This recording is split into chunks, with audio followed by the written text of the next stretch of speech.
bonjour à tous et bienvenue sur C8, chers amis. Comment allez-vous ce matin? Un vrai plaisir de vous voir. Oui, je sais, j'ai vraiment j'ai une tête de quelqu'un qui vient des tropiques. Voilà, on a mis le paquet sur le maquillage aujourd'hui. Ouais, on a mis le paquet sur le maquillage aujourd'hui. Et l'invité à côté de moi, du coup, est tout blanc. Ouais, salut, c'est moi. Écoutez, voilà, moi, j'ai pas des belles dents, mais au moins, j'ai un beau maquillage. Qu'est-ce que tu m'attaques sur mes dents? Non, c'est pour rigoler. Je sais que je peux vous... Non, je sais que je peux vous taquiner, cher Maxime. Von Laar, merci d'être avec nous. Un vrai plaisir merci de vous recevoir. Ça fait 1 an qu'on ne s'est pas vu. Et vous avez une jolie actu. C'est le 3 mai 2024, chers amis. C'est ça, c'est au République. Voilà, elle est belle cette affiche. Hein. 19h30, vous revenez sur les planches. Oui. Et vous allez partir sur des sujets, je pense que vous allez refaire forcément le sketch du videur, je suppose. Alors, bah, c'est marrant parce que c'est marrant que tu me dis ça, moi je te tutoie. C'est marrant que tu me dis ça parce qu'effectivement, je me suis dit que oui, parce que là, j'ai fait quelques petites dates en province. Ouais. Et à plusieurs reprises, on me l'a demandé, donc je l'ai fait. Donc je me dis que même si je suis au République à Paris, je vais le faire parce que ça fait partie à la fin d'un peu de storytelling et des choses qui me sont réellement arrivées. Et comme c'est d'un fait qui m'est arrivé, ce sketch, donc je te dis, voilà, c'est le dernier truc que je raconte. D'accord. Voilà, c'est bien. Sans vendre la mèche, mais voilà. Avec le meilleur pour la fin, évidemment. On reviendra sur tout ce qui a fait votre actualité. Et puis aussi vos up and down, Maxime. Vous avez une vie vraiment pleine de rebondissements. Ah oui, ça c'est le moins qu'on puisse dire. Il y a un festival aussi, ça s'appelle les Fous Rires de l'Oise, c'est bien ça? Fous Rires de l'Oise, oui. Et ça, c'est le 13 juin. C'est à Ory-la-Ville. Et voilà, j'organise ça avec mon frère. Et on fait une première édition, on va faire une grande soirée avec des copains humoristes. Et on fait ça sur une soirée pour l'instant, on va voir si ça va grandir. Et puis comment va le Dr Higgins dans les mystères de l'amour? Ouais, Dr Higgins, Dr Higgins, il est toujours en fauteuil. D'accord. Et puis il se prend toujours autant de murs, autant de porte-fenêtres. Et ça se voit pas. Ça se voit pas. Ah oui, c'est vrai? Ben oui, parce que c'est un truc avec un stick, tu vois, comme ça. Ah oui, c'est vrai, c'est un fauteuil roulant, ouais. C'est le personnage que vous jouez, évidemment. Hein, dans les mystères. Mais c'est très drôle pour moi parce que je ne maîtrise pas le truc vraiment.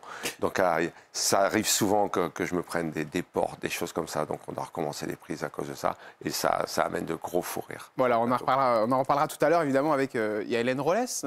Oui, bien sûr. Bien sûr. Évidemment. Allez, c'est parti, voici le portrait de Maxime Von Laar. C'est maintenant.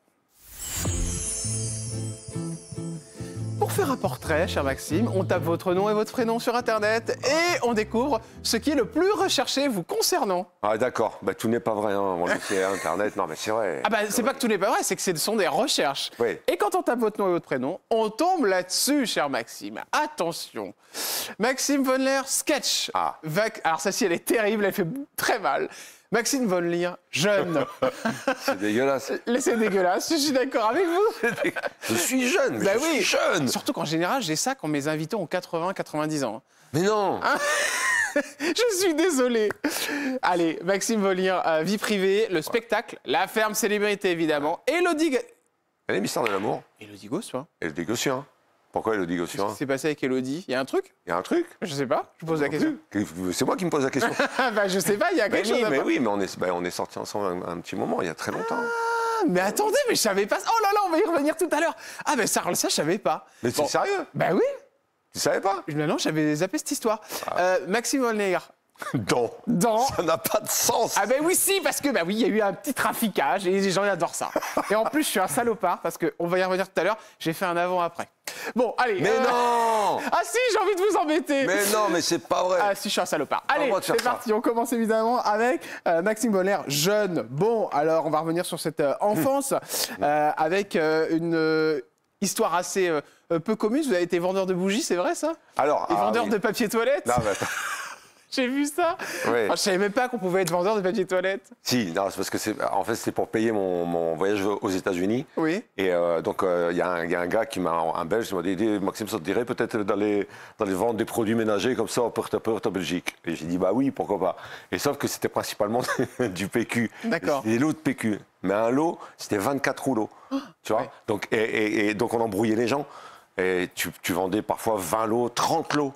Donc le gars, il se retrouvait avec 2400 rouleau de PQ. Et un jour, en faisant chèque, il m'a dit, d'après mes calculs, je vais pouvoir me torcher jusqu'à 102 ans. Donc voilà. Mais ça a payé mon billet d'avion pour aller à Los Angeles. C'est les petits boulots, évidemment. Et les bougies, c'était à Roubaix. C'était des bougies, on se faisait passer pour des artisans bretons. Ça passait pas du tout. Hein. Ah bon? Non, mais c'était de l'escroquerie en plus. Non, c'est pas l'escroquerie. Ah ben, on se faisait passer. Un petit mensonge en vente. Un petit mensonge en vente, c'est pas grave. Non, mais c'est des bougies comme ça. Et on devait faire croire qu'à 22 h, la bougie, elle faisait coucou. Mais je te jure, il y a des gens... Vous avez vendu à qui, ça? Ah, des gens un peu faibles d'esprit. Ah ouais, d'accord, mais c'est pas bien du tout ce que vous avez fait. Non, c'est pas bien, mais est-ce que je dis c'est bien? Non. Je vais finir l'histoire. Donc... Ah, il n'y a rien qui va dans cette histoire, déjà. On faisait passer, on faisait croire... Ben oui, mais c'est... Ben oui. Et donc, mais le problème, c'est qu'on faisait ça dans notre quartier. D'accord. Donc on était aussi pas très fut-fut, tu vois. Oui, oui. Et j'en ai vendu à une famille yougoslave. Les mecs, ils m'ont chargé pendant 3 semaines. Bah, tu m'étonnes. Moi, je me cachais. Et un jour, j'ai relâché la tension. Ouais. Et le mec, il m'a chopé. Il m'a dit, alors, Maxime, toi, vendre bougie, chouette, coucou. Je dis, oui, non, mais j'ai parlé avec la chouette, hein, fais pas coucou. Mais d'accord avec moi, toi, rembourse. Ah, vous avez remboursé? Bah oui. Ah bah oui. Bon, Non, c'est bien. Bon, alors ça va, vous pardonne. C'était pas méchant. Sinon, vous auriez fini en tôle après cette émission.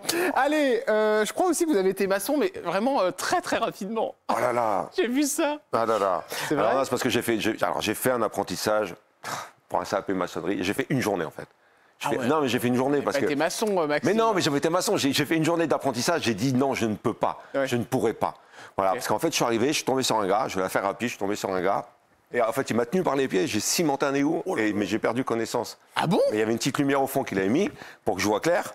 Et moi, je pensais que j'étais comme dans un tunnel, comme si j'allais mourir. Tu sais, avec la lumière au bout. Vous avez fait une angoisse, quoi. Ah oui, j'étais pas bien. Mais comme on te dit que quand tu es dans le tunnel avec la lumière au bout, il y a des gens qui sont morts avant qui viennent te dire c'est pas ton moment, c'est pas maintenant, c'est pas là que tu dois mourir, retourne. Mais moi, il n'y a personne qui est venu. Et en fait, il m'a remonté, j'ai mis les 2 pieds sur le sol. D'accord. Je l'ai regardé, je crois que ça va pas être possible. Ah d'accord. Vous avez vraiment cru que vous alliez Non, passer, mais oui, mais voilà, parce que je commençais à perdre un peu connaissance avec c'est normal, il y a le sang qui descend à la tête. Ah non, mais des trucs comme ça. Eh ben dis donc, Maxime, quelle vie. Ouais, papa. Il y a des petites choses comme ça, il y en a pas mal. C'est quoi son prénom et maman, c'est quoi son prénom? Alors papa, c'était Michel et maman, c'était Marguerite. Marguerite. Vous dites c'était pour les deux? Oui. Vous avez perdu vos 2 parents? Oui. Ouais.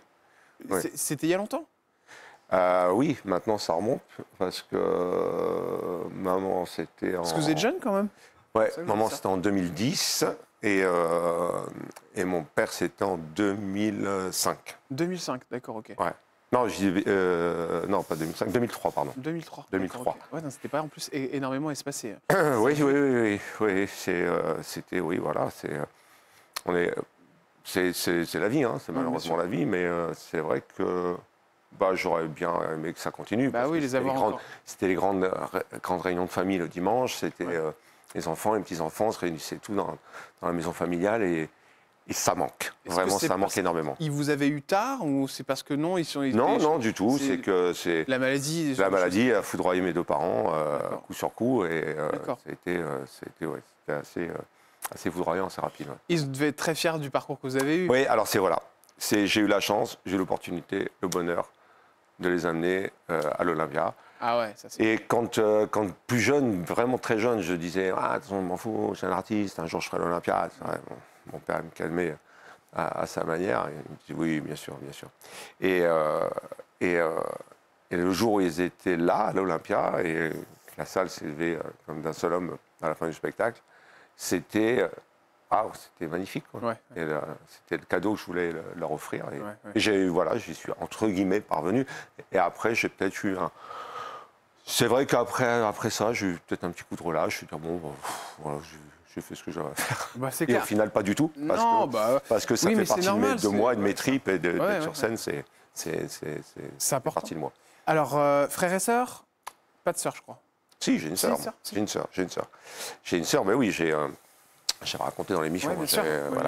Voilà. On était 5 et j'ai perdu 2 frères. Et j'ai encore ma sœur. Oh! C'est une petite famille, ça? Ouais. T'as chopé ça où? Ah bah si, je l'avais mis sur... C'est bien les 5? Ouais, c'est les 5. Je suis le premier sur la planche, là. D'accord. Et je me souviens de ça. Je me souviens parce que je la mettais dans l'eau et je faisais comme si je faisais du surf. Mon frère Christophe... Et la petite mère, elle est au 3e? Ouais. Elle est en 3e, la petite sœur. Mon frère Christophe, qui est en 2e, qui était mon parrain aussi, qui était un artiste, qui était peintre, il faisait de la photo, il faisait plein de choses. Il avait la chambre juste à côté de la mienne et Et lui, pendant qu'il faisait ses peintures, qu'il écrivait aussi, il écrivait beaucoup. Moi, à côté, j'écrivais mes sketchs. Jérôme, qui est au fond, qui est plus là non plus. Et David, qui est de l'autre côté, en dernier, là, qui est lui, qui était chef cuisinier étoilé. Et qui m'attend et qui je monte le festival Les Fourrières de l'Oise. Donc en fait, il vous reste un frère et une sœur. Ouais. Les 2 frères, c'est vrai que pour les gens qui n'ont pas suivi l'émission, ça a été un moment émouvant la dernière fois, parce qu'on en avait parlé, vous en avez déjà parlé, mais vous les avez perdus, et je crois que c'était pratiquement en même temps. Non. Assez espacé. Non, Christophe, c'était le premier, c'était compliqué parce que c'est moi qui l'ai retrouvé. Qui a dû l'annoncer. Enfin, je ne l'ai même pas annoncé à ma mère. Parce que... Ah, vous ne lui avez pas dit Non, ma mère était là, mais j'ai fait appeler le SAMU justement pour ma mère, alors que je savais que... Voilà, et... Vous aviez compris au final ce qui s'était passé concernant votre frère? C'était une mort comme ça, dans la nuit, dans le sommeil? Oui. Ouais, d'accord. Donc, sans raison particulière? Non. Comment une famille se remet de ça? Enfin, je veux dire, c'est parce que quand on a un enfant qui part comme ça, on cherche à comprendre. Ouais, mais non, on s'en remet pas en fait. Non, on ne peut pas s'en remettre parce que moi, c'est quelque chose qui m'accompagne tous les jours. Et oui, on vit avec, on trimballe le bagage avec nous, comme beaucoup de gens trimballent leur histoire. Et on sourit à la vie, et on rit avec la vie parce que justement, parce que c'est un claquement de doigts. J'écrivais mes sketchs, moi à l'époque, je n'osais pas aller les jouer, et c'est vrai que ça a déclenché chez moi une envie terrible, une envie folle. C'est suite à ça que vous... Disons que ça a été un déclencheur de me dire, mais bouge-toi, et je l'ai fait pour moi et pour lui. C'est-à-dire que je l'emmenais, il était sur mon épaule, et je l'ai emmené avec moi. Je l'ai emmené avec moi à l'Olympia, je l'ai emmené avec moi partout. Et parce que déjà, lui, à l'époque, lorsque j'avais travaillé au Club Med, il m'avait offert un appareil photo, il m'avait dit « Prends les photos que je ne pourrais jamais prendre ». Et donc, j'avais fait ça. Ah, il vous avait dit ça quand même? Donc, il savait qu'il allait partir quelque part? Je ne sais pas s'il savait. En tout cas, parce que si vous avez dit ça, c'est... Oui, c'est parce que c'est quelqu'un qui était très... qui voyait la vie, qui était très clairvoyant, qui était une éponge, qui prenait la souffrance, les choses. Prenait la souffrance des autres, et voilà. Deuxième frère, ce sera combien de temps d'intervalle, Maxime? C'est en 2015. 2015, d'accord. Donc beaucoup plus tard. Ouais, c'est plus tard. C'est la maladie. La maladie qui l'a emporté. Donc forcément, on n'est pas fait pour voir ses frères partir ou ses sœurs. Non, parce qu'on était voilà, une famille avec beaucoup de chacun avait ses projets. Enfin, Christophe, c'était la peinture, c'était la photo, etc. Jérôme, lui, est parti. C'est le seul qui a fait de grandes études dans le médical. Et David était, lui, donc cuisinier et chef étoilé. Donc on a quand même tous eu un parcours. En tout cas, on a essayé d'avoir un parcours afin que nos parents soient fiers. Est-ce que vous reste des choses de vos 2 frères que vous avez bien gardées, ou des choses bien précises que vous avez emmenées, un truc que vous avez toujours sur vous ou... Oui, c'est à la maison, mais oui, j'ai le bandana de mon frère Christophe, j'ai un tableau de Jérôme. C'est important de garder des choses comme ça qui permettent de garder un contact avec c'est important. l'être parti. Après, faut pas vivre dans le passé. Non, c'est sûr. Bon, là, on en parle, mais faut pas vivre dans le passé. Faut avancer. On avance avec ce bagage émotionnel et qui nous remet sur terre, qui nous permet de dire c'est pas grave, c'est pas grave de pas se prendre la tête pour rien, même si je reste quelqu'un de très très anxieux et où je me pose toujours des questions sur le 3 mai, pourquoi je fais ce spectacle. J'ai une petite photo de vous adolescent. Oh non. Ça va vous plaire, ça, je pense. Ah merde. Pas mal. Mesdames et certains messieurs, régalez-vous. J'ai encore mieux. J'ai au-dessus. J'ai au-dessus de ça. Ça, on dirait Marlon Brando, mais de Roubaix, tu sais. Une petite photo de vous, je crois, en petite tenue, cher Maxime. Oui, j'ai vraiment été fouiné partout. Mais je pense que c'était des belles années. Oh merde. Magnifique. Eh bien, baraqué, hein. Je l'avais posté. Ouais, des résidus de sport. C'était un défilé de mode dans un endroit qui n'existe plus, d'ailleurs, on peut le citer, l'Opéra Night, à Lille. Et on m'avait demandé, ouais, tu veux pas faire un défilé? Je dis, ouais, mais non, j'ai jamais fait ça, quoi.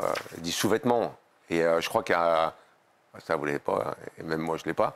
Mais je crois que j'ai même défilé en string. Oh mon Dieu! Oui, c'est ça. Eh bien, c'est la photo suivante, Maxime. Oh zut! Allez, que recherchent nos téléspectateurs sur Maxime Von Lier? Eh bien, il y a des choses qui les intéressent, notamment un sujet qui arrive, je crois, en pole position. Ah non, c'est avant. Ah non, c'est le 3 lignes avant la fin, c'est les dents. Bon. Évidemment. Ah mais oui, mais ils adorent. Qu'est-ce que vous... Moi, vraiment, vous allez pas me dire, c'est moi qui choisis. Non, mais de toute façon, j'en parle dans le spectacle. Voilà. Qu'est-ce que vous dites sur vos dents? Parce que je dis que quand ma dentiste a fait le devis, je pensais qu'elle voulait m'installer une cuisine équipée. Et je lui ai dit, mais ça va jamais rentrer, Chantal. Ah, salaud. Alors ça, c'était avant. Oui, voilà, quand on voit ça, on se dit, ouais, c'est normal. Mais qu'est-ce qui vous dérange? Franchement, faut que vous me disiez. Elles sont un peu pas... elles sont un peu jaunes, c'est ça? Elles sont, pas symétriques, elles sont pas d'accord entre elles, quoi. Et, non. Alors, vous pouvez me faire un sourire pour voir la différence? Oui, c'est sûr que bon, c'est vrai que bon, c'est plus sympa ici. Et en plus, j'avais un accident de vélo et déjà, j'avais un accident de vélo. C'était marrant, parce que c'est rare les hommes qui complexent à ce point-là sur leur sourire. Alors non, pas sur mon sourire. Mon sourire a toujours été grand, ouvert et tout ça. Jamais eu honte de sourire. J'ai tout pas comme ça, tu vois. Ouais.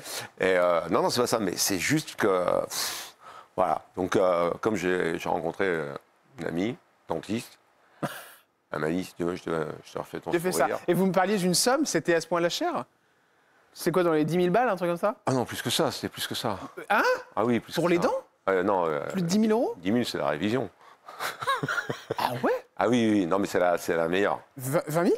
C'est la meilleure. Je sais pas, Donc vous dites plus de 20 000 € pour les dents? Ouais. 30 000? Non, pas 25 000. Ouais, on va dire un truc comme 25 000 € pour... Ouais, je crois, oui. Ouais, mais il faut les sortir. Hein. C'est la meilleure de Paris. Oui, c'est la meilleure, mais bon, faut les sortir. Ouais, mais Vous avez fait un hold-up ou quoi? Non, mais pourquoi? Mais non, pas du tout. Non, on s'est arrangé. Ah, d'accord, oui, c'était... Comment vous êtes arrangé? C'est très bizarre cette histoire. Mais non, mais on s'est arrangé. Oui, je suis devenu pire qu'avant, hein. C'est pire. Oui, c'est ça. C'est une maladie qui vraiment grandit. T'as grandi en moyen, mais t'as grandi. Mais parce que je sais que ça les amuse, mes téléspectateurs. Non, c'est pas ça. C'est parce que ça m'a pas coûté autant, quoi. Puis j'ai pu payer en plusieurs fois. Maxime, cette dentition, enfin ces dents qui peut-être étaient qui vous dérangeaient, est-ce que c'était à cause des clopes ou de ce genre de choses? Vous avez été très, je crois. J'ai beaucoup fumé. Ouais. Ça a été loin. Alors, j'ai fumé tard. Ouais. J'ai fumé très tard.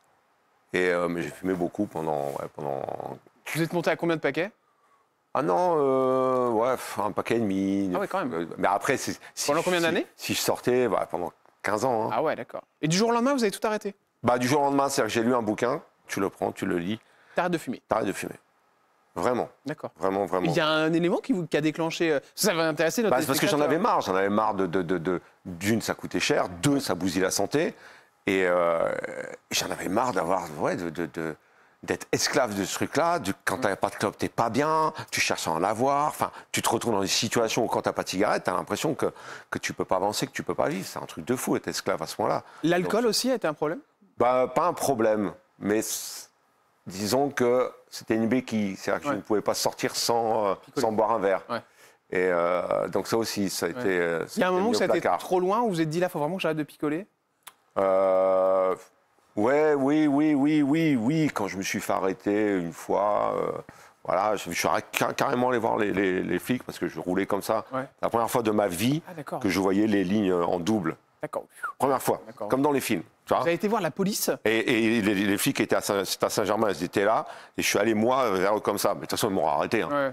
Et ils m'ont dit, vous avez vu, je crois un peu. Et c'est un grand moment de rigolade, entre guillemets. Mais une grande prise de conscience de me dire, non, là, Max, c'est bon, t'as fait la fête, c'est bien de temps en temps de faire la fête, un barbecue, l'été, le truc, le machin. C'est cool, mais là, à un moment donné, c'est pas moi en fait, parce que j'ai toujours fait du sport. Un permis? Non, même non. Comment? Ils n'ont pas enlevé le permis? Non. Non, parce que j'ai pas fait d'infraction. Enfin, ils m'ont pris l'alcoolémie, mais j'ai dû perdre 2 points, un truc comme ça. Je sais même pas en fait si j'ai perdu des points au final. Je sais plus. Déjà, d'y avoir été, c'est bien. Hein. Mais surtout, je les ai vus sur le coin du bord de la route, j'ai dit allez. Et vous avez les yeux, hein. Et comme un... Pour sauver la vie. Ouais. On enchaîne avec ce que recherchent les téléspectateurs et on parlait d'une femme, une ex-Miss France tout à l'heure. Ça vous dit quelque chose? Ah, ils sont terribles. Oui, ils l'ont vu, Maxime Von Leer. Élodie Gossuin. Ouais. Alors, bah oui. Ça s'est bien passé avec Élodie? Bah oui, mais c'était sympa. Ça a duré combien de temps? Ça a duré quelques mois. On s'était rencontrés sur Fort Boyard. Ouais. D'accord. On s'est rencontrés sur Fort Boyard. Et puis on s'est revus au Club de l'Étoile. Et puis voilà, quoi. Et puis on a vécu une petite amourette. Combien de temps? Je te dis quelques mois. Voilà. Et puis elle avait déjà été Miss France. Oui. C'est quand même sympa de se dire je suis sorti avec une Miss France. Oui, enfin... je vous connais, je suis sûr que vous deviez fanfaronner, mais Maxime. Non, bah, tu me connais pas bien. Tu sais que je suis avec la Miss France? Non, c'était moi, c'est la... Non, c'est vraiment... Elle est cool, Élodie? Elle est adorable, c'est un amour. Ah oui, vraiment. Et donc, c'était... Non, c'est le fait qu'on soit rencontrés, c'est une vraie rencontre. Ouais. Et puis voilà. Qui c'est qui a fait le premier pas? Je crois que c'est moi. Hein. Ouais, d'accord. Je crois que c'est moi. Ouais. Très d'accord. Oui, j'étais... Oui, pourquoi ça n'a pas duré? C'est quoi? C'est parce que c'était juste comme ça? C'était effervescent? Non, oui, parce que ça a été quelque chose d'une amourette, quoi, de quelques mois. Et puis on s'est séparés d'un commun accord, voilà. D'accord, ok. Voilà. Vous n'aviez pas envie d'aller plus loin. Ouais, voilà, c'est ça, je pense. La notoriété a un problème quand on est en couple. Là, en l'occurrence, elle est célèbre. Vous avez aussi votre grandeur. À l'époque, oui, j'étais un peu quand même un petit peu connu, quoi. Donc, disons que franchement, j'y prêtais pas attention. Ouais. J'y prêtais pas attention, vraiment pas. Mais les articles, j'ai jamais été dans. Oui, c'est sûr que oui, il y a eu quelques articles, quelques petites choses, mais je prêtais pas attention à ça véritablement. Est-ce que vous avez des nouvelles d'Élodie Gossuin? Bah non. Vous parlez plus du... c'est pas qu'on se parle plus. Si, si on se voit, on est content de se voir. On se fait la bise et puis... D'accord. Mais oui, ça... Mais elle est partie, elle est dans des sphères dans lesquelles je ne suis plus. D'accord. Donc, on n'a plus trop l'occasion de se croiser. J'ai une jolie photo avec votre fiston. Il s'appelle Mathis? Alors, j'en ai 2 de fils. Hein? En tout cas, moi j'ai Mathis. C'est qui? C'est pas Mathis, si? Ça, c'est Mathis, oui. Mathis, et c'est votre femme? Et sa maman. Et sa maman, d'accord. Ouais. Quand on dit sa maman, ça veut dire qu'ils ne sont plus ensemble. Je les connais tous par cœur, maintenant, les invités. C'est la mère de mon fils. C'est mon loulou, il a eu ses 18 ans, là, le 13 avril. Belle histoire. Oui. Vous avez eu 2 enfants avec madame? Ah non, j'ai un premier enfant. Un premier enfant. Voilà. D'accord. De mon amour de jeunesse. Oh, ça c'est moi ça. Et qui s'appelle Pierre, qui va avoir 39 ans. Et Mathis, qui vient d'avoir 18 ans. Donc votre fils va avoir 39 ans. J'ai un fils qui va avoir 39 ans. Ouais. Mais vous l'avez eu à quel âge? Comment? Vous l'avez eu à quel âge, Maxime? Je suis du Nord, monsieur. Non, mais attendez, je vous rappelle. Non, mais là, vous avez 58 ans. J'ai 58 ans, ouais. Donc il a 40 ans. Je l'ai eu, j'avais 19 ans. Ah ouais. Ça va faire 40 ans que je suis papa. Incroyable. 40 ans que je suis papa, mais que je suis papa dans le sens où... Non mais attendez, j'ai l'impression qu'il est plus vieux que vous, votre fils. C'est très particulier. En fait, vous ne faites pas votre âge, 58 ans, c'est vrai. Ouais. Vous faites vraiment pas votre âge. Ouais. Vous avez un petit air de Pascal Sautens, dis donc. Le grand frère. Non mais je vous jure, on vous l'a jamais dit ça? Mais si. Je me laissais pousser les cheveux. Mais on vous le dit dans la rue? Je me laissais pousser les cheveux. Je suis sûr qu'on vous le dit, parce que quand les gens qui confondent entre votre notoriété et Pascal... Oui, c'est sûr. On vous dit quoi? Par exemple, il y a eu une parution et où il était marqué « Ah ouais, alors Pascal le grand frère, il joue dans Les Mystères de l'amour maintenant. » Ah, ils se sont trompés, c'était obligé, il y a des trucs ça. comme ça, mais c'est marrant. C'est drôle. Vous êtes célibataire aujourd'hui? Oui. En recherche active. Bon, Maxime. Ouais, je suis célibataire. D'accord. Il y a quelqu'un qui vous plaît dans le PAF? Non. Paysage audiovisuel français? Non, je pas. Non, c'est bon. Non. Ça suffit. Ouais. Ils vous ont coûté cher les divorces? Non, j'ai jamais été divorcé parce que j'ai jamais été marié. Ah d'accord, ok. Non. C'est le moment.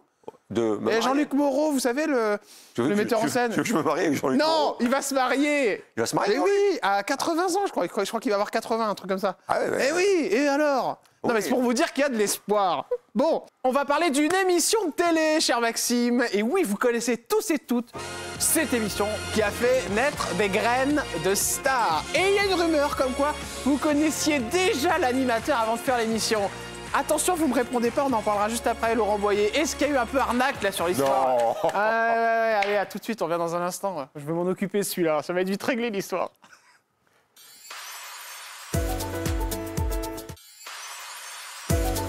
Vous êtes sur C8, merci d'être avec nous. Générique d'une émission qu'on connaît tous et toutes, qui a bercé notre enfance. C'est ça. Vous reconnaissez évidemment Maxime qui est avec nous et qui avait gagné Graines de Star. Vous avez gagné l'émission avec monsieur Laurent Boyer. Il y a une petite rumeur qui dit que vous le connaissiez déjà avant de faire l'émission. Qu'est-ce que c'est que cette histoire? Mais c'est parce qu'en fait, je voulais faire l'émission. Parce que j'ai un pote à moi, Arnaud Delerue, qui avait fait l'émission, qui m'a dit ouais, pourquoi tu la fais pas? Et on était ensemble à la Péniche du Pianiste, un lieu qu'il avait créé. D'accord. Où lui faisait la musique, moi je faisais les sketchs. Et il a invité Laurent Boyer pour l'inauguration de son lieu. Et Laurent est arrivé et il m'a vu. Bah, il dit ouais, pourquoi non, c'est pas, je sais pas. Non, vous savez pas l'imiter. Je sais pas imiter. C'était bien parti, mais tout pourri. Vous lancez pas là-dessus. Faut pas se lancer des imitations parce que je fais des imitations pourries dans mon spectacle. Et elle m'a dit ouais, pourquoi tu fais pas l'émission et tout ça. Et, je dis bah écoute, je l'ai proposé, mais apparemment ça n'a pas été retenu. Enfin, je sais pas quoi. Il dit non, c'est pas possible et tout. Donc voilà. Donc j'ai refait. J'ai rencontré le dire de casting et puis il m'a dit ah bah oui, pourquoi pas. C'est là où je suis arrivé, non pas avec mon sketch du portier parce qu'ils avaient arrêté Graines de comique. D'accord. Et donc moi j'ai fait Graines de comédien. D'accord. On avait des textes de chansons qu'on devait mettre en situation.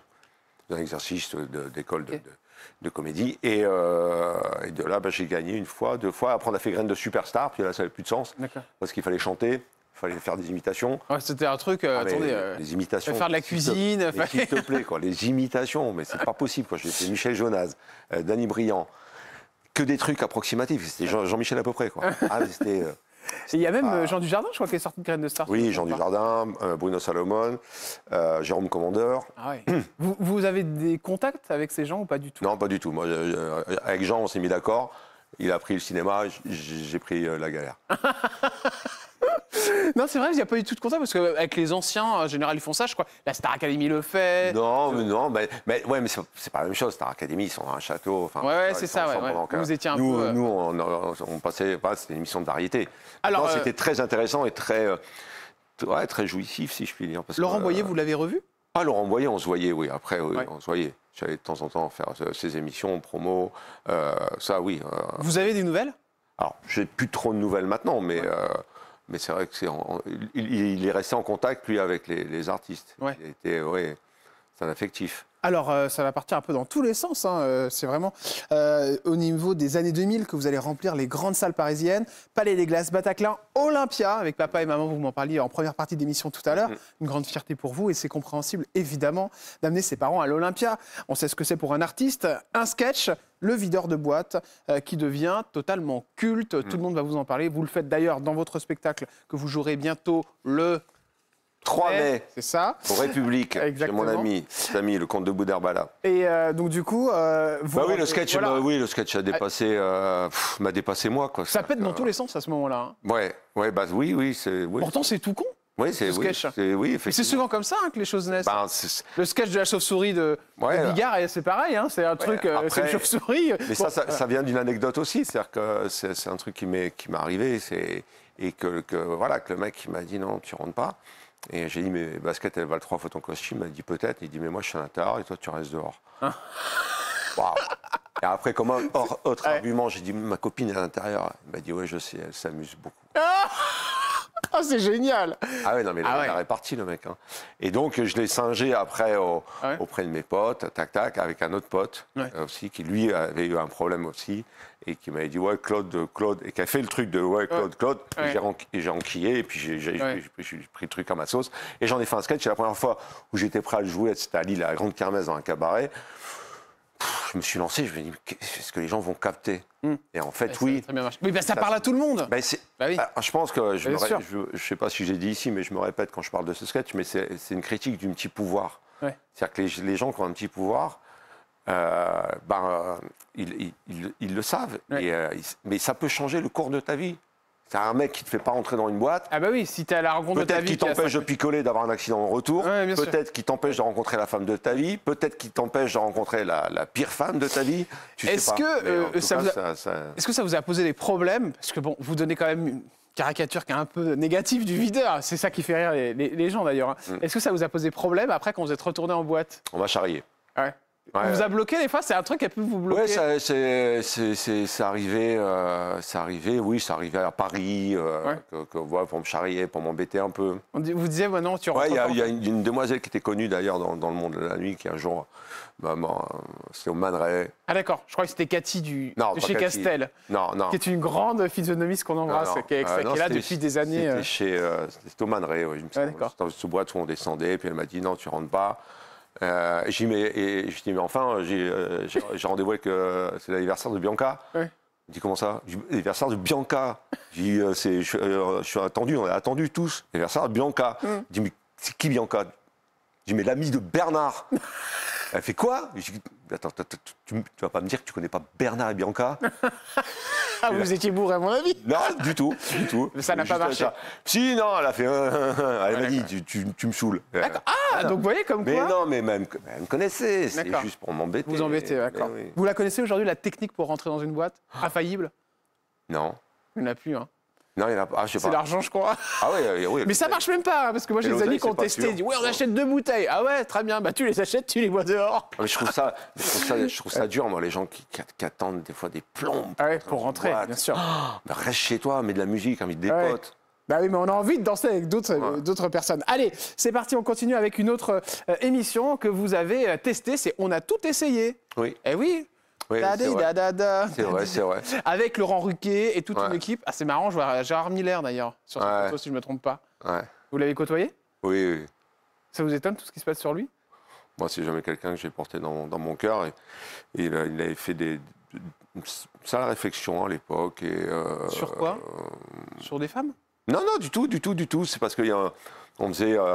il y avait un gars qui était accusé de picoler, et le mec c'était un lanceur de couteau.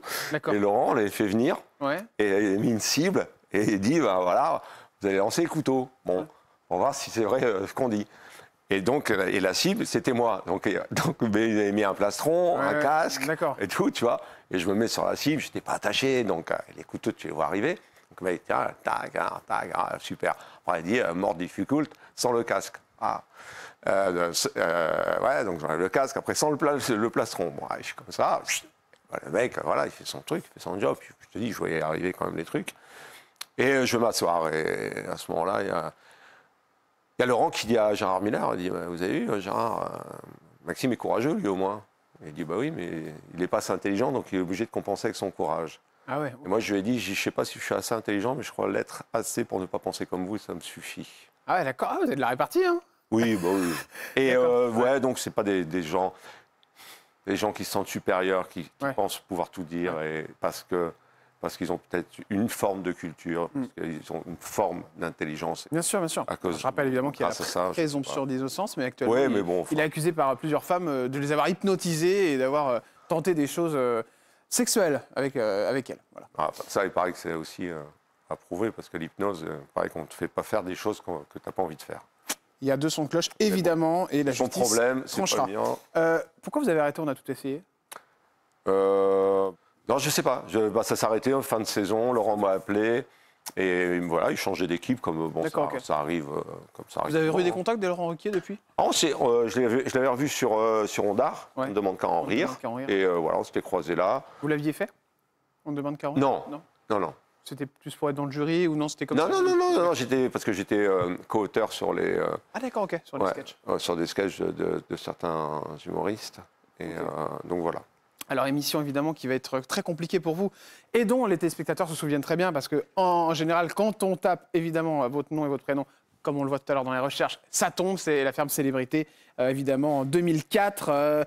Ce qui est étonnant, c'est qu'à ce moment-là, c'est vrai que tout marche pour vous. Et d'ailleurs, c'est pour cette raison que TF1 vous appelle dans la ferme célébrité. C'est parce que ça cartonne et ils se disent bon, bah, on va vous mettre dans l'équipe. On rappelle une équipe composée d'énormément de personnalités. Mia Fry, d'ailleurs, elle qu'on ne voit plus du tout à la télé, c'est vrai. D'ailleurs, vous avez des nouvelles de Mia Fry? Du tout, non, j'en ai jamais eu. Ah, vous n'en avez jamais eu? Non. Ça s'est réglé. Evangélie, Pascal Omelta. Je me rappelle de Massimo Gargia qui est venu nous voir sur le plateau, qui avait eu des paroles très dures envers Vincent McDoom, qui était sur cette émission aussi. Ouais, mais bon, tu sais, il repasse des images là maintenant de ça, et avec le recul, franchement, je rigole, quoi. Je me marre, quoi. Je me dis, c'est pas possible, quoi. Ouais. Enfin, les réactions, les surréactions que j'ai pu avoir dans cette émission, tu vois que je pète un câble, parce qu'on dit, t'es élu le plus mauvais fermier, et je pète un câble. Non mais, je ne suis pas fermier, quoi. J'ai un fou d'être élu, mais c'est insensé, quoi. C'est insensé. Mais je pense que c'est l'enfermement. Hein. Encore une fois, je vais sans doute me répéter sur ce que j'ai pu dire. Mais ici ou ailleurs. Mais tu mets, je sais pas. Et c'est pour ça que c'est, tu vois, quand des astronautes, ils leur font faire beaucoup de travail psychologique, etc. Parce que être enfermé quelque part, c'est très très dur. Très dur. Et donc tout ressort. Donc tu mets 50 scientifiques enfermés, ils pètent un plomb. Avec qui vous avez pété un plomb, vous, sur cette émission? En direct, il y a eu le direct là. Avec De Chavannes? Ouais. Ah ouais. Il y a eu ça. Qu'est-ce qui se passe? Dario, peut-être. Ah ouais. Qu'est-ce qui se passe dans ma tête à ce moment-là? Vous avez envie de vous barrer. J'ai envie de me barrer. C'était quoi l'histoire, pour qu'on remette juste dans le contexte, avec Christophe De Chavannes? Mais non, mais c'est parce qu'en fait, juste avant, voilà, je l'ai expliqué sur mes réseaux, mais juste, tu sais comment ça fonctionne, émission de télé, on est en direct, coupure pub. Juste avant, Christophe lance, après la coupure pub, nous aurons l'élection du plus mauvais fermier. Très bien. Moi, je dis à la coupure pub, bien sûr, les micros sont ouverts, en régie, ils écoutent, tu vois. Je dis à Élodie, si jamais c'est moi qui suis élu mauvais fermier, je pète un câble. D'accord. Mais je dis ça, mais il entend en régie. Qu'est-ce que tu penses? Il tient un truc. Toi, tu fais quoi, toi, à sa place? Tu dis, vas-y, il faut que ce soit lui. Hein. Il faut que ce soit lui, parce qu'il va péter un câble. Ils ont pipé le truc, quoi. Bien sûr. Donc, au retour, on a l'élection. C'est qui le plus mauvais? Tac, Maxime, moi. Chevalier dans l'éternel. Quand j'ai dit ça à Élodie, on a quand même été ensemble, c'était avant. Tu vois, je ne peux pas manquer à ma parole. Bah oui, parce que c'était votre copine, quoi. Ben oui. Donc là, je pète un câble. Alors, je crois qu'au départ, je le fais un peu, pas sérieusement, puis je me prends au jeu, quoi. Et comme Christophe surréagit également, bon, bah là, je prends le micro, je jette tout, et je me casse. Après, il y a, je ne sais plus qui veut me calmer, je dis, occupe-toi de toi et tout. Mais c'est tellement ridicule, mais tellement ridicule. Et Christophe De Chavannes, vous lui en avez reparlé de ça? Mais non. Vous en avez jamais reparlé? Non, jamais recroisé Christophe. Il est sympa, ce mec? Je sais pas, moi il était en plateau, nous on était là-bas, vous étiez à Visan, donc on se voyait pas. Et juste sur les Gossuin, donc vous vous connaissiez d'avant déjà? Oui. Vous étiez déjà en couple? On était séparés là. Ah non, d'accord, c'est fou cette histoire. Donc, mais on savait pas l'un et l'autre qu'on allait dans. Attendez, c'est énorme. Donc c'est-à-dire que vous étiez en couple avec Élodie Gossuin. Avant. Vous vous séparez et vous vous retrouvez à la ferme. Voilà. Mais je pense qu'ils avaient une petite idée derrière la tête. Mais c'était officiel que vous étiez séparés ou pas? Vous l'aviez dit. Ça n'a pas fait. Oui, non, mais. La une du Times. Comment vous vous rendez compte qu'elle est là? Votre ex-copine est dans un jeu où vous allez vous retrouver 24 heures sur 24 avec elle. Qu'est-ce qui se passe dans votre tête? Vous dites quoi? Bah rien, je trouvais ça rigolo, c'était mignon. C'était mignon. Parce que quand on se sépare, c'est que ça va plus, donc c'est quand même un peu. Non, mais c'est vrai. Oui, mais on a toujours eu beaucoup de tendresse l'un envers l'autre. De tendresse, Donc, Et à la suite de cette émission, donc oui, ça se passe mal, c'est que tout va s'arrêter en fait, c'est bien ça. Disons que, c'est-à-dire que personne ne m'attend là, et on n'attendait qu'une chose, c'est un peu de me tirer dessus. Et donc là, c'était l'occasion. Et puis je pense que, on va pas remonter sur le truc, c'est de la faute de personne. Je suis allé dans cette émission, j'ai fait ce que j'avais à faire, et je suis sorti de là. Et après, effectivement, Gérard Louvain, qui était mon producteur à l'époque, n'était pas content. Pas content parce qu'il n'était même pas au courant, alors qu'il était le bras droit quand même. C'était le bras droit de Moujotte. C'était encore Moujotte à l'époque. Le patron de TF1. Le patron de TF1. Et il n'était pas au courant que j'étais dans l'émission. Il était fou. Il vous appelle?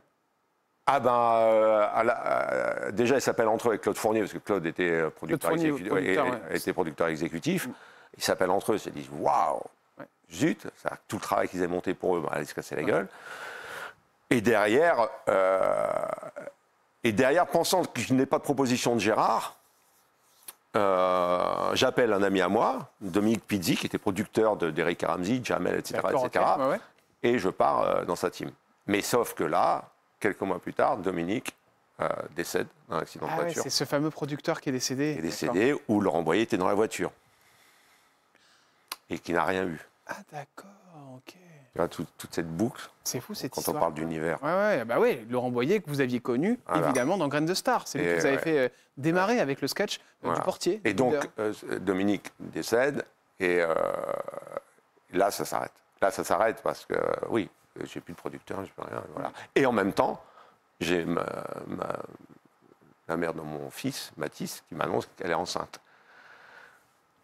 Ah oui, d'accord. Mais c'était pas trop prévu, c'est ça? Ah ben si, parce que moi je lui avais dit, en amont, j'avais dit, on était au jardin d'acclimatation, et je lui ai dit, en rigolant, parce que je ne voudrais pas que ce soit mal pris, si t'es sage, t'auras un enfant, parce qu'elle regardait les enfants dans les poussettes. Ah, c'est mignon. Oh, c'est chou. C'est mignon. T'en auras un l'année prochaine. Ouais. Voilà. Mais elle vous a pas prévenu, elle en a eu un quand? Non, si, on savait très bien ce qu'on faisait. Vous saviez ce que vous faisiez. Voilà. Bah oui. Ça savait très bien. D'accord. Donc Mathis, tu es né du fruit de l'amour, ne t'inquiète pas. Ah oui. On va faire d'histoire. Non, mais évidemment, je rigole avec vous, mais ça, c'est fou, cette histoire. Et vous me faites penser, vous me dites Claude Fournier, producteur aussi de Pierre Palmade. Donc vous avez dû très bien connaître Pierre Palmade. Bah Pierre, oui, j'ai très bien connu, parce qu'on se voyait, on sortait ensemble, on se voyait au Matisse Bar, on faisait des soirées ensemble. Matisse Bar, c'est un bar très connu à Paris. Oui, c'était un petit bar d'hôtel qui était où tu avais entre Ardisson, tout Paris. Voilà. Mais où il n'y avait pas de portier, il n'y avait pas tout ça. Mais c'était un lieu magique parce qu'on pouvait faire des rencontres formidables. Ça vous a étonné ce qui lui est arrivé, Pierre Palmade? Ça m'a attristé pour la famille. Mais est-ce que vous avez été étonné? Ça m'a attristé. Étonné? J'ai l'impression que non. Non, parce que vous sentiez que ça partait en sucette? Parce que de ce que j'ai pu connaître de Pierre, c'est qu'il était un peu... Il y avait une forme de suicide caché en lui, à long terme. C'est-à-dire que moi, je lui posais la question, parfois, je disais, mais Pierre, si tu as parfois des réactions où tu vas parfois un peu loin, mais tu n'as pas peur qu'il y ait des conséquences à tout ça? Il dit, non. Parce que... Vous parlez de la drogue, tout ça? Ouais, peut-être. Et elle disait, non, parce que sinon je me mets dans un coin, puis je boude. En fait, c'était une recherche d'être pardonné, et d'affection et d'amour. Et il y avait cette phrase qui disait toujours, je fais ce que je veux, je suis Pierre Palmade. Ah oui, je fais ce que je veux, je suis Pierre Palmade. Ouais, mais c'était pas pour dire, je vous emmerde, c'est pas ça. Hein. Mais il avait ce besoin d'exister à travers, tu vois, bim, je me mets un coup de marteau sur la main, j'ai mal. T'as vu que j'ai mal? Ouais, j'ai mal ou pas? Est-ce que tu vois que j'ai mal? Il vous a invité à ces fameuses soirées où il y avait un peu de tout? Ouais, non, oui, moi, ça m'est arrivé bien sûr d'aller chez lui, d'être avec des potes et tout ça, oui, avec Jean-Marie, voilà. Jean-Marie Bigard? Oui, on faisait. Et vous partiez au moment où ça commençait à partir en sucette, c'est ça? Ouais, moi je jouais, je restais pas jusqu'à des pas d'heure. D'accord, ok. Est-ce que vous avez des nouvelles aujourd'hui de Pierre Palmade? Non, aucune. Rien. Le contact s'est coupé à quel moment? Quand vous avez fait la ferme célébrité? Ah, peut-être, ouais. Oui. Non, peut-être, peut-être, oui, sans doute même. En tout cas, aujourd'hui, vous êtes médecin dans les mystères de l'amour. Oui, les mystères de l'amour. Auprès d'une très belle femme qu'on adore et qui s'appelle Hélène Rollès, n'est-ce pas? Ouais. Ça se passe bien avec elle? Très bien, magnifique. Elle est très cool. Avec la lie et tout, on se marre. Elle vous connaissait? Quand vous êtes arrivé, elle se rappelait de vous? Je vous en avez parlé? Je vais pas poser la question. Un qui me connaissait peut-être pas et qui a peut-être pas encore fait le rapport, c'est le producteur. Ah, Jean-Luc Azoulay? Jean-Luc. Il y a un petit air avec le mec qui faisait le portier chez Gros. Donc non, c'est le truc, un grand hasard. J'habite Levallois, j'étais à Levallois, une amie, une fille que je connais, que je sais qu'elle tourne dans la série, puis elle me dit, ah, mais c'est toi. Je dis, mais c'est moi quoi? Elle dit, ah, bah, il faudrait que tu fasses le casting et tout.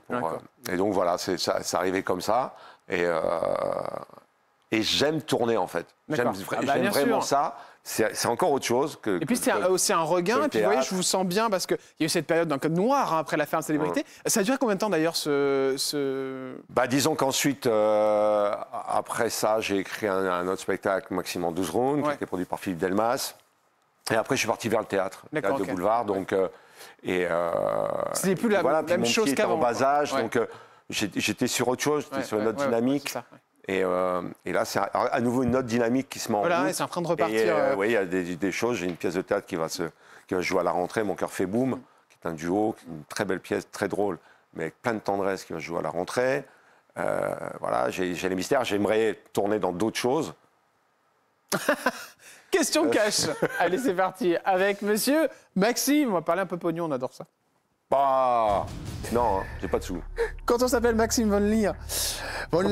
Comment toujours retraite? On a gagné. Ah bah, je peux pas vous la faire, mais quoique, bah si, pas loin. Non, je ne suis pas là à la retraite. Vous avez regardé vos points ou pas? Ouais, je te ferai jusqu'à 67 ans. Ah, pour toucher une retraite? Ouais, complète. D'accord. Et ce sera combien votre retraite, Maxime? 112 000.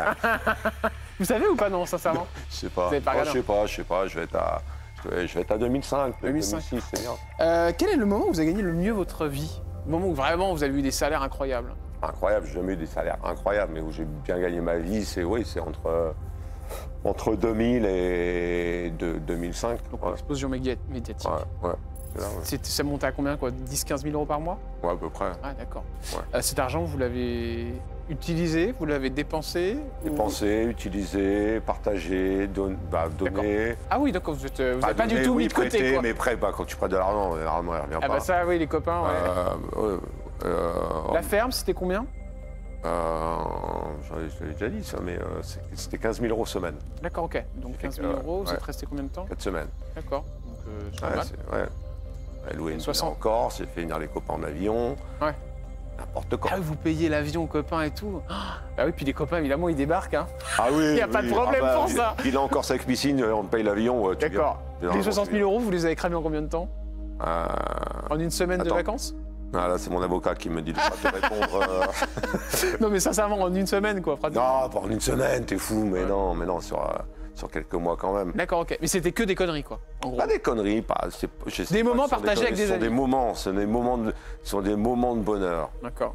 Le plus gros kiff que vous êtes fait, c'était quoi?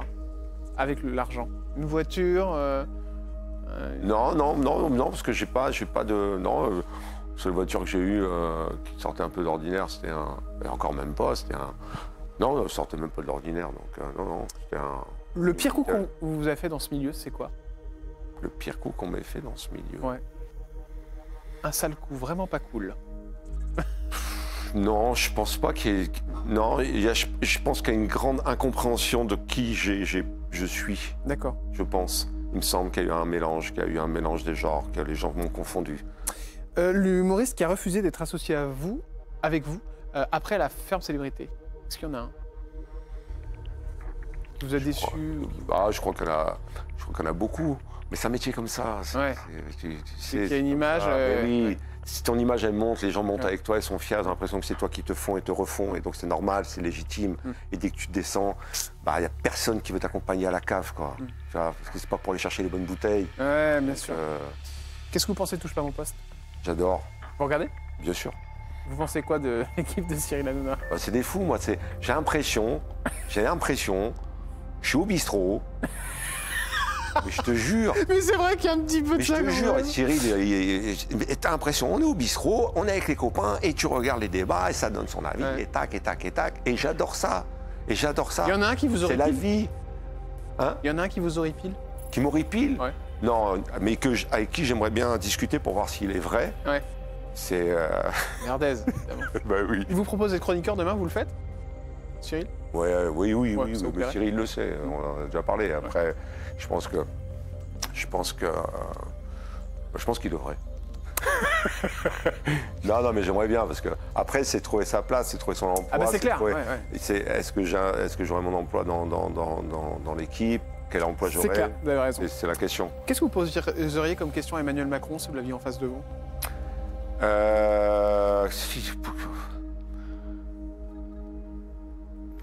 Des fois, ça vient tout seul, mais si ça vient pas tout seul, c'est que vous n'avez pas de questions à lui poser. Non, j'ai pas de... Non, j'ai pas de questions parce que je sais qu'il ne peut pas faire grand-chose, le gars, au final. Quel message vous adresseriez à Élodie Gossuin? T'as fait un bon choix. Ah, de vous quitter? Mais non, mais elle a une vie magnifique. Ah d'accord. Non, c'est ça que vous lui dites, t'as fait un bon choix de me quitter? Elle a fait un bon choix. Mais non, mais parce que tu me demandes qu'est-ce que je pourrais lui dire. Elle a fait un bon choix. D'accord. Elle a 4 enfants. Oui. Non, bien sûr. Non, mais c'est drôle. Elle a une vie magnifique. Mais c'est drôle parce que... Donc, tu as fait le bon choix. D'accord. C'est ce que je peux lui dire. Parce que qu'est-ce qui serait advenu si elle était restée avec moi? On n'en sait rien. Ouais. Ça a été dur la rupture? Pour vous? J'ai vécu pire dans ma vie. Ouais. Donc, oui, bien sûr. Après, oui, ça a été une déception, ça a été bien sûr. Mais après, ce sont des couches qui se rajoutent à d'autres couches. Alors, il y a des couches qui sont plus épaisses que d'autres. Exactement, oui. Mais ça ne fait que rajouter malgré tout à l'épaisseur de la douleur qu'on trimballe tout au long de notre vie. Quand on a perdu 2 frères, je suppose qu'évidemment, une rupture, c'est moins dur que la perte de moins dur et dur à la fois, puisqu'on est de toute façon dans de l'affect où on est sensible et fragile à cause de tout ça. Parce qu'on dit, ouais, ce qui te rend pas, ce qui te tue pas te rend plus fort. Mais ça, non, comme dit Jean-Marie dans son sketch, non, tu vois, te coupe une jambe, tu vois, ça te tue pas, mais tu cours pas plus vite, tu vois. Merci, cher Maxime, c'est terminé pour cette émission. J'ai passé un bon moment avec vous. Il y a eu un peu de tout, de l'émotion, de la sincérité. Et puis un peu de pognon, on aime ça, on s'en lasse pas, on se retrouve. Le 3 mai, le 3 mai. Le 3 mai, le République. Exactement, avec notre cher Maxime qui va vous refaire le sketch du portier du videur. Oui, il sera là. Salut chef, à Merci bientôt. À vous. Voilà, on se retrouve demain avec une nouvelle émission. Je vous embrasse, merci de votre fidélité.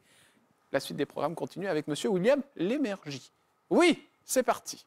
William à midi.